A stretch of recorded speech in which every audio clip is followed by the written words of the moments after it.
I am Ferdinand Marcos, and I am the President of the Republic of the Philippines. I stand today on behalf of 110 million Filipinos. Hello people and hello universe, it's me again. Shoutout sa inyo mga kababayan. Ayan, sa mga Marcos loyalists and supporters. Hello. Ito guys, yung formal dinner hosted by US, no? Philippine and Society. Diyan po sa Amerika bago uuwi ang ating mahal na Pangulo. Alam nyo, dito ko lang talaga nakikita yung mga banyaga na talagang sobrang hanga kay Pangulong Marcos Jr. Hindi lang po guys magaling mamuno, kundi yung diskarte niya ba. Magaling talaga as in. Talagang friendly to all, enemy to none. Kaso lang tayo inaaway ng China, no? Dahil dito sa dinner na ito, dito nyo maririnig kung paano po siya pinuri. Kung paano nakita yung galing niya bilang presidente ng Pilipinas, lalo na po pagdating sa paglago ng ekonomiya ng bansa. Wow! Alam nyo ba, nahahawa talaga ang mga world leader kay Pangulong Marcos Jr.? Hindi malayo mga kababayan, nagagayahin yung diskarte niya. Ay ibig sabihin, maganda yun. Ha? Mayroon silang kinupya na magaling na Pangulo galing sa Pilipinas. Aba, si Pangulong Marcos lang Jr. lang mga kababayan ang mayroong ganitong klaseng diskarte. Yung ability na talagang sa pamamaraan kung paano niya solusyonin, palaguin ang ekonomiya ng bansa. Grabe mga kababayan, talagang gagayahin ito. Alam nyo, minsan naisip ko, paano kaya pag si Guarutay ang nakaupo, kaya niya kaya ang ginawa ni Pangulong Marcos Jr.? I don't think kaya niya yun guys. Lalo't very lack of experience at hilaw pa sa pamumuno, hilaw pa sa kakayahan, si Garotay. Talaga naman kawawa ang Pinas. Well, thank you Lord kasi talagang gumawa ang paraan ng Panginoon. Pangulong Marcos Jr. ang niluklok. Ginamit lang ang taong bayan. But anyway, mga kababayan, panoorin nyo itong speech ng mga banyaga at kung paano nila pinuri si Pangulong Marcos Jr. Wow, speechless ako. I'm proud for being a Marcos loyalist. Kasi yung Pangulo ko, talagang napaka-brilliant ang isip. Alam niya kung paano solusinin. Well, alam niyo ba, sinusubaybayan tayo ng mga banyaga sa buong mundo. Sinusubaybayan yung kakayahan o yung galing ni Pangulong Marcos Jr. Through social media, nakikita tayo mga kababayan, ha? So dahil dyan, pakinggan nyo ito mga kababayan, ha? Mr. President, we salute your strategic vision of a secure, free, and peaceful Indo-Pacific, capped this week with a historic trilateral commitment to that vision. At the same time, we recognize the impressive strides made by the Philippine economy under your leadership after emerging from the pandemic. Wow. And facing other severe global challenges. I have heard you say that economic security is national security, reflecting the importance you attach to promoting trade and investment ties. Well, I'm happy to introduce the United States Secretary of Commerce, Gina Raimondo, who I am confident shares that view. Secretary Raimondo took the lead in organizing Presidential Trade and Investment mission to the Philippines in March and is widely recognized as playing a central role within the administration here in supporting stronger and mutually beneficial commercial and investment ties with the Philippines. Madam Secretary, congratulations on your successful mission last month. We are delighted that you've been able to join us tonight to meet with government and private sector leaders from both countries and sustain the momentum generated from your leadership on U.S.-Philippine trade and investment. Ladies and gentlemen, please join me in welcoming Secretary Gina Raimondo.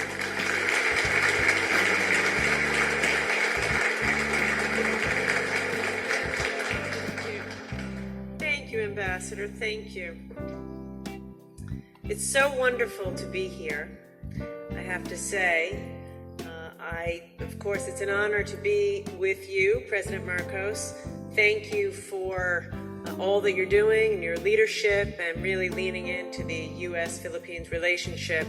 I will say President Marcos was unbelievably gracious and generous Narinig niyo to yun? me and to our team when we were there last month, and I want to personally thank you for that. I think I can speak for all of us on the mission that we were blown away with your engagement and thoughtfulness, graciousness, That's and my just president, ability to guys. listen and engage with us to deepen our relationship. It's a Wow. credit to you as a person and to your leadership. So thank you. Yehey! Oh, mayroon ba si Digong na ganyan? Wala. Yan ang presidente.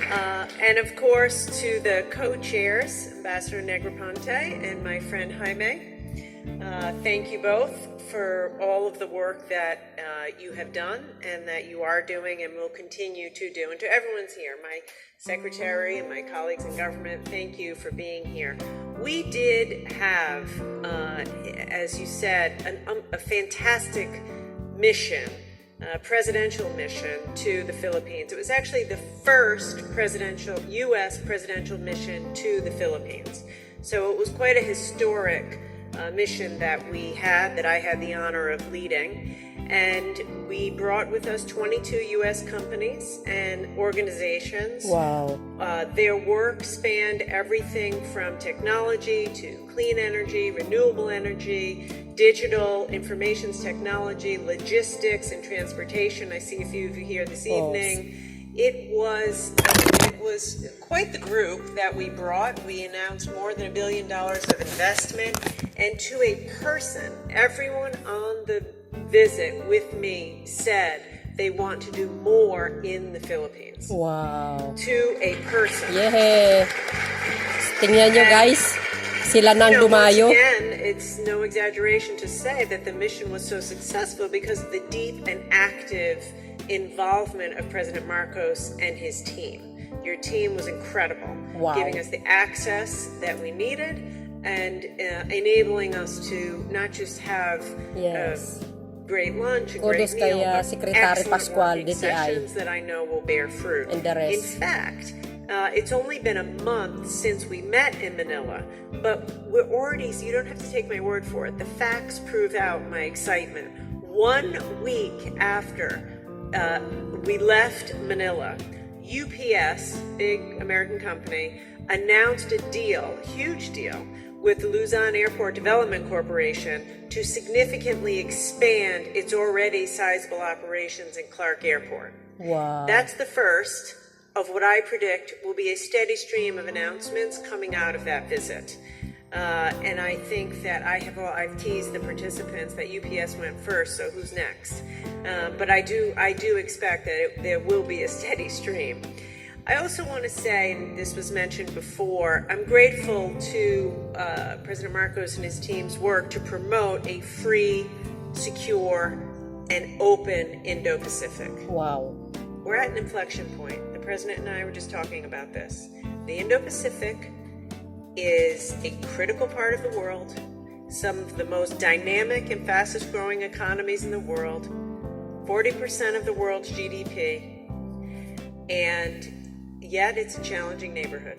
You live in a tough zip code for openness and freedom. All the more reason that we support you and that we strengthen the U.S.-Philippines relationship. Yesterday, I had the opportunity to be at the historic Trilateral meeting between President Biden, President Marcos, and Prime Minister Kishida. They came together for the first ever U.S., Philippines, Japan Trilateral Summit. And it was, I think the President would agree, and my counterpart, Secretary Pascal, would agree, it was a very successful meeting. Because President Biden was crystal clear. We support the Philippines, we support Japan, we are going to be good on our commitments to security and safety in that region, and we look forward to further engaging in the economies of the region. strengthening our supply chains, strengthening our critical minerals partnership, strengthening our relationships as it relates to semiconductors and training and a resilient supply chain. The more we work together, the stronger we are and the less vulnerable we are, all of us, to economic coercion of another party. So, to that end, I'm very much looking forward to the investor conference in June of the Indo-Pacific Economic Framework. It'll be an opportunity for the Philippines to show off all your great projects and for me to help you get investment in those projects, which I'm ready to do. And of course, as was said, we're absolutely thrilled that President Marcos agreed for the Philippines to co-host the Indo-Pacific Business Forum in Manila in May. Wow. That's going to be a very significant event. In fact, that forum will be one of the U.S. government's premier public-private events to promote trade and investment between the U.S. and our Indo-Pacific partners. So the wind's at our back. The wind is at our back. Our intentions and our interests are aligned, and now it's time to execute. It's follow-up and execution. And on behalf of the United States, I can tell you we will absolutely do our part. And I have no doubt that under your leadership, Mr. President, the Philippines will do more than your part. So thank you for being here. Thank you for being a fantastic host. Mabuhay. And with that, I will turn it over to Ambassador Romualdez, or as we know him, Babe. Oh, narinig niyo yon? Wala si Digong yan. Hindi siya pinupuri ng ibang tao. Na ibang bansa. Basta Marcos, the best yan. Thank you. Ladies and gentlemen, good evening. I'd like to first thank the U.S.-Philippine Society, who has worked very hard over the past few weeks to organize tonight's event. The U.S.-Philippine Society has been a close partner of the Philippine government, particularly through its close relationship with our embassy here in Washington, D.C., and a staunch supporter of promoting Philippine-American bilateral relations, but especially to promote economic cooperation and business collaborations, as well as people-to-people exchanges. I'm particularly pleased to see among the guests here tonight a good number of Filipino and American business leaders, as well as other prominent personalities in their respective fields, as I hope the connections that are made and renewed tonight will lead to even more engagements in the future. Let me also thank our ambassador to the United States, Ambassador Babe, for his thoughtful introduction and also for the embassy's tireless efforts to prepare for this visit. I know how much work we give you, but I can say without fear of contradiction, it was all very much well worth it. So for this visit, this is a follow-up to the last visit that I came to the United States, which was a bit about 11 plus months ago. And for you following the developments in our relations with the United States, this visit is not at all surprising. During Secretary Blinken's visit to Manila last month, the Secretary of Foreign Affairs, Ricky Manalo, aptly described our relations as being on hyperdrive for quite some time. Increased business sector linkages and people-to-people exchanges have matched the accelerated pace of our engagement across all levels of government and of society. From defense and security, to trade and investment, and further still to food security, energy security, our transition to clean and renewable energy, combating climate change, digital transformation, infrastructure development, humanitarian assistance and disaster relief, and that is not the complete list. And this just demonstrates the nature of the relationship between our two countries. I was once asked how I would describe the relationship between the U.S. and the Philippines, and for some reason the word that came into my head was it's dense. We are engaged at every facet of human contact in every way, as family even, as friends, as workmates, as allies. I don't think that there is a part of the experience of a sovereign nation that is not touched by the relationship between our two countries. And so these are the issues that we have of mutual concern, to promote the well-being of our peoples, to further deepen the ties between our two countries. When we take a look at the remarkable progress we have made in our defense and security cooperation, from the largest iteration of the Balikatan exercises that are about to start right now. The Balikatan, for those who have not heard of them, are the joint exercises between the Philippines and the United States. And we do this annually, and it is part of the Mutual Defense Treaty. And the Balikatan which we are undertaking presently, there are some pre-events. The formal start is not yet, is in a couple of days. But it is going to be the largest, most extensive, and will cover more more areas, especially in terms of interoperability, than ever was before. Now we have also established the bilateral defense guidelines, and of course the expansion of the Enhanced Defense Cooperation Agreement, or EDCA, from the original 5 sites to now 9 sites. It would be quite easy to see that we are in a good place as far as our alliance is concerned. And for me, this means that our alliance matters. It matters because our increased and intensified defense and security engagement with the United States means that we are significantly contributing to our country's ability to defend our security and address the threats in at least 3 ways. Through the U.S. assistance to and support for our armed forces modernization program. Second, through frequent joint exercises, training resulting in enhanced interoperability and honing the skills of our 2 militaries. And third, through increased deterrence by highlighting the strength of that alliance. We cannot rest our laurels. We have done well. We have come a long way. I think that we have responded in a proper and measured way to the challenges that have been put before us. But we cannot sit back and say that the mission accomplished quite yet.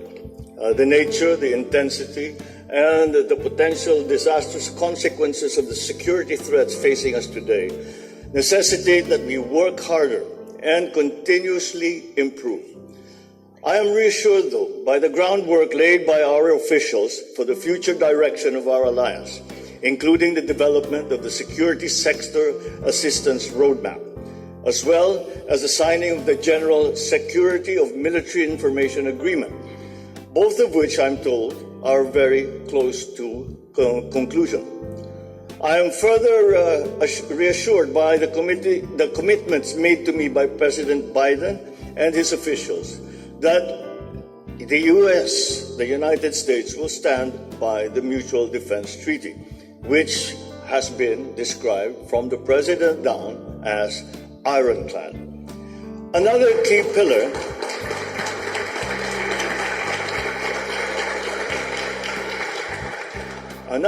pillar in our relationship is, of course, economic cooperation.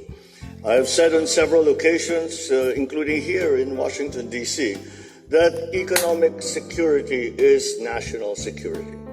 For the Philippines, a critical component of economic security is nurturing and growing our economic partnerships with the global community. Economic cooperation with the United States is, of course, a priority. It is paramount to the Philippines. I have the good fortune to undertake this visit on the heels of a highly successful presidential trade and investment mission to the Philippines by Commerce Secretary Gina Raimondo last month. Secretary Raimondo, as she has described, has headed a delegation of 22 prominent American businesses and nonprofit organizations in ICT, infrastructure, energy, logistics, financial services sectors. According to the Department of Commerce, the U.S. Department of Commerce, the mission has generated over $1 billion in American investments and concrete projects in the Philippines, creating educational and career opportunities for an estimated 30 million Filipinos. The PTIM was the first high-level trade and investment mission from the United States during my administration, and I am confident that it will not be the last. As I mentioned to President Biden yesterday, there are still a lot of opportunities to enhance our trade and our investment relations. In particular, the Philippines is actively seeking American partnership in critical minerals, where we aim to move up from the upstream to the midstream in battery production, even as we ensure the sustainability of resource extraction and secure the supply chain for these critical minerals. Other areas in our priority list that we believe will bring great opportunities for economic cooperation with the U.S. are clean energy, particularly nuclear energy, especially as we look to provide affordable and reliable energy sources for the entire country, to power our industries, the digital economy, semiconductors, and critical infrastructure. Regarding infrastructure, we are excited about participating in the Partnership for Global Infrastructure and Investment to help attract high-quality investments to the country. These are, and there are, of course, other areas whose potential we are also looking into. But let me just highlight that in our conversation with both the U.S. government and the business community, we have showcased ongoing and future economic reforms that we intend to implement in the country to create a welcoming and attractive environment for greater investment from our international partners, and that includes, of course, the United States. Of course, the headliner of this visit is the Trilateral Summit between the Philippines, Japan, and the United States, which I attended yesterday with President Joe Biden and Prime Minister Kishida. As I told my American and Japanese counterparts yesterday, the summit is a testament not only to the strength of our respective bilateral relationships, but also to our firm commitment to expanding these relationships into new directions and creating new synergies as we address critical challenges and work toward uplifting the lives of our peoples. We agreed on a joint vision statement on our meeting yesterday as a roadmap for the future. The trilateral cooperation, the statement covers diverse areas, from greater maritime domain awareness and Coast Guard cooperation to sustainable critical infrastructure, semiconductor supply chain resilience, digital transformation, energy security, harnessing renewable and clean energy. Indeed, our trilateral defense and security cooperation builds upon our respective bilateral defense and security ties. The Philippines and Japan are close allies of the United States, and in recent years, there has been remarkable progress in Philippines-Japan defense and security relations. Once we conclude the reciprocal access agreement with Japan, similar to our visiting forces agreement with the United States, we will witness even greater engagement amongst our three armed forces. Nowhere is progress in this area more important than in the maritime domain. It is no secret that Japan and the Philippines are involved in maritime and territorial disputes, not with each other, but with other parties. While the United States is not a direct party to these disputes, both its treaty obligations to come to the aid of the Philippines and Japan in case of an armed attack by a third party, as well as its commitment to uphold freedom of navigation and a rules-based order in the seas, means that the U.S. has vital interests in East and South China Seas. It is therefore of particular importance for our three countries to work closely together on maritime-related issues, including the broader areas of maritime safety and security, maritime domain awareness, maritime environmental protection, and other issues. as these are part and parcel not only of our respective national security interests, but also because cooperation in this area contributes significantly to regional peace and stability. However, peace and stability require another lifeblood to endure. I cannot overemphasize the importance of building a secure, inclusive, and interconnected economy for our nations and the region to provide the prosperity and security of our peoples. Through deeper cooperation, we bring concrete investments and projects to the Philippines today, not tomorrow, to help us achieve our goals. We are working with the U.S., with Japan, to establish the Luzon Corridor under the Partnership for Global Infrastructure and Investment to support high-quality investments in the country and to ensure inclusive and resilient progress. This includes enhancing the transportation of goods and services in strategic hubs, developing food security and agribusiness, securing semiconductor and critical mineral supply chains, clean energy. It is a monumental project, and we aim for nothing less than transformative and sustainable. As we advance deeper into the digital era, we will ensure our connectivity infrastructure and workforce are ready for a robust digital economy. Together with the US and Japan, we are building a digital landscape that is secure, reliable, and accessible. These cyber bridges we are building will not only connect islands within our archipelago, but will connect the entire country to the global digital market. Lessons from the pandemic and recent geopolitical developments compel us to secure global supply chains, especially in the semiconductor industry, where the Philippines is ready to participate and to absorb the additional capacity necessary to future-proof the semiconductor value chain. Working with our allies, especially Japan and the United States, is necessary to protect our interests. In support of this goal, we are exploring trilateral cooperation to build a resilient semiconductor industry, including opportunities to upskill the Philippine labor force. The key to achieving progress is also energy security. As we transition to clean energy as a responsible step to combat the effects of climate change, the Philippines will need ambitious programs, nuclear energy in our energy mix. With the help of partners such as US and Japan, we are moving closer towards our nuclear energy ambition. Our goal is to provide reliable, affordable, secure energy for the entire country to sustain the inevitable growth that is now within our grasp.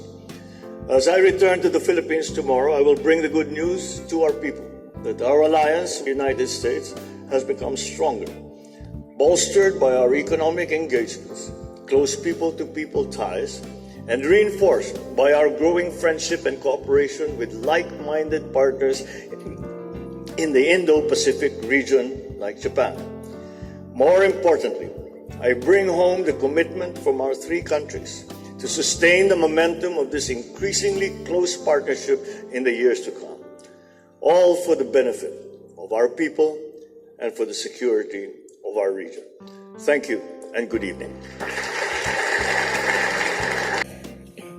So yun mga kababayan, narinig nyo ang papuri kay Pangulong Marcos Jr. Sobrang hanga sila sa kanya.